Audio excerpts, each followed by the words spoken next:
The transfer portal can provide some roller coaster type moments. And right now, Texas Tech is firmly in one. In today's video, we'll discuss Texas Tech potentially being back in on a major portal target and much, much more. Hey, how's it going, everybody? It's RC Maxfield here for the Back to 12 podcast. And if you haven't already, be sure to like the video, hit that subscribe button, and turn on that notification bell. And do me a favor. Go down to the pinned comment below and just give me your one word to describe the Texas Tech men's basketball portal cycle so far, right? Just one word. Let me know what you think it is in terms of just nuts, crazy. They've done a good job. Let me know down on the pinned comment below because, as you know, they're not done yet. They still have 4 open scholarships, but just want to know what you think so far.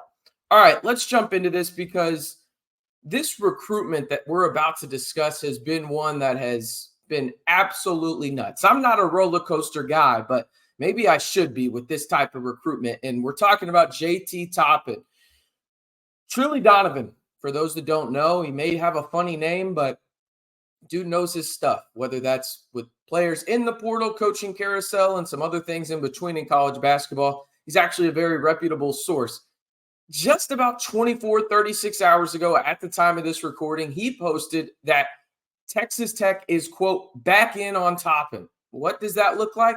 Hell if I know, and if anybody tells you they do, they're probably lying to you in terms of numbers. What we do know are the rumored numbers that he got offered by Texas, which was plus 800,000 in other stuff. We reported that here on the channel multiple times. But for those that don't know, over the past 4 or 5 days, UT has looked like the, favorite to land Toppin. Is that the case anymore, though? We'll get through that here in today's video. As you may know, Toppin is 6'9", 210, averaged 12.4 points per game last year, 9.1 rebounds in 26 minutes per game as a true freshman at New Mexico for the Lobos. When Toppin initially entered the portal, I was told by multiple Texas Tech sources that, hey, there's a good chance that he ends up at Tech. He wants to go out there and play for guys that he's connected to in terms of Jazz Henderson Jr., who is his best friend. He played high school basketball with. He's known Buff since an early age as well through grassroots and trying to get to the collegiate aspect of college basketball as well. But Toppin is currently in the NBA draft process, and I should digress a little bit. That's definitely changed in terms of this is where the roller coaster comes in, because when Toppin initially entered the portal, it was one of those deals where it's like, hey, Texas Tech has a really good chance to land him. 2 or 3 days go by, nothing changes, and then boom, hey, UT just dropped the bag, okay? And now it's like, oh, UT's the favorite. That's where we stood for about 4 or 5 days. Now this report comes out by Trilly Donovan and really just comment more than anything in terms of Texas Tech is back in on Toppin. But Toppin is going through the NBA draft process and is at the NBA Combine. He has multiple workouts scheduled with NBA teams, including the Celtics and the Spurs. But I've also been told on the Toppin front that if he gets a promise for 1 or more NBA teams, he's likely to stay in the draft, or at least likelier to consider it heavily, was the verbiage they used. Now, Toppin is the 2023-2024 Mountain West Freshman of the Year, as you may know, and made the second team All Mountain West out there as a true freshman in a league that had 6 teams make the tournament. He also led the Mountain West in field goal percentage, 62.3%, rebounds, 9.1, offensive rebounds per game, 3.67, and also blocks with 1.9 per game. His 62.3% field goal percentage was top 20 all-time for a freshman in Division I college basketball history. He's a Dallas, Texas native. As I mentioned, he has ties to the Texas Tech program, whether that's with Jazz Henderson Jr. or with Buff as well. But this is where Toppin becomes a top priority, no pun intended, is because he's a really good player and a guy that would drastically change the front court for the Red Raiders. And he's been the topic of conversation for what feels like an eternity now in his portal and recruitment cycle. But you're talking about a guy that ranked 85th percentile or higher nationally in the following categories. Against man defense, he ranked 95th percentile. Against zone defense, 94th percentile. Against press, 94th percentile. Out of bounds plays, 87th percentile. Transition, 98th percentile. He also ranked 70th percentile nationally as the roll man in a pick and roll type situation. I think overall, this is where we're at in the process with JT Toppin.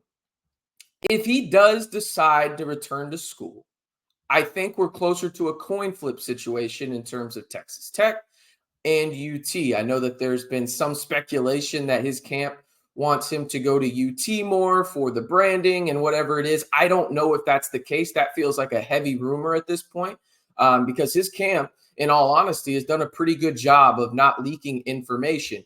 Now, when it comes down to it, again, I think it's probably a coin flip if with the information that we have for Texas Tech or Texas in terms of landing Toppin. At least that's how I interpret the Trilly Donovan post of him saying, hey, Texas Tech is back in on Toppin, because I don't think he would post anything if it was, hey, Texas Tech has made contact with Toppin, but he's not taking it seriously. That seems counterintuitive, right? But him actually going out and saying that Texas Tech is back in on Toppin, okay, maybe there's something there, right? Maybe Texas Tech isn't bound to go 0-for-3 on the major portal targets after all. I know that there's been some speculation that they backed off of Tarzarian White. I hadn't heard that, to be honest with you. I still think they were going after him, and White had Texas Tech in his final two and ended up at TCU. Obviously, the great Osabor aspect of things where Texas Tech was in the final three alongside Louisville and Washington, and he ended up at UW. Maybe they're back in the potential graces of actually landing Toppin again if he comes back to college basketball. But I want to say this about the whole situation. It feels like this could be a leverage play by his camp and his agency to get more money and a better NIL deal. And personally, there's nothing wrong with that, in my opinion. That's how the open market works. You create leverage, you have leverage, and you use it to your advantage. That's what major corporations do. That's what these players should do. I'm all for it. Now, it would suck if it, was Tech being the leverage play. Let's be honest. But I do think that there could be something to that. But again, Trilly Donovan coming out and actually saying that, hey, Texas Tech is back in on Toppin, I think is newsworthy in a lot of regards. I do want to say this, though. Again, good for them to be back in the mix. But the date you need to know about this, and it could happen sooner, but in terms of if JT Toppin is staying in the NBA draft or if he's returning to college basketball, is May 29th. That is the last day that draftees or potential draftees can withdraw their name from the NBA draft process and return to college basketball and keep their eligibility. Again, that is May 29th. But in all honesty, I got two words for you when it comes to this JT Toppin recruitment. Buckle up, because it is going to be an absolute roller coaster. I still expect it to be that moving forward. But again, it is very good to see and hear that Texas Tech is back in the mix after a rumored number offer by UT to the Toppin camp of over $800K with other stuff. I don't know what the hell that is. Only they do. But Texas Tech potentially back in the, mix for a major portal target. I'm not getting my hopes up quite yet, but it's good to hear this type of reporting by Trilly Donovan, a guy that, again, funny name, but really good info when it comes down to it.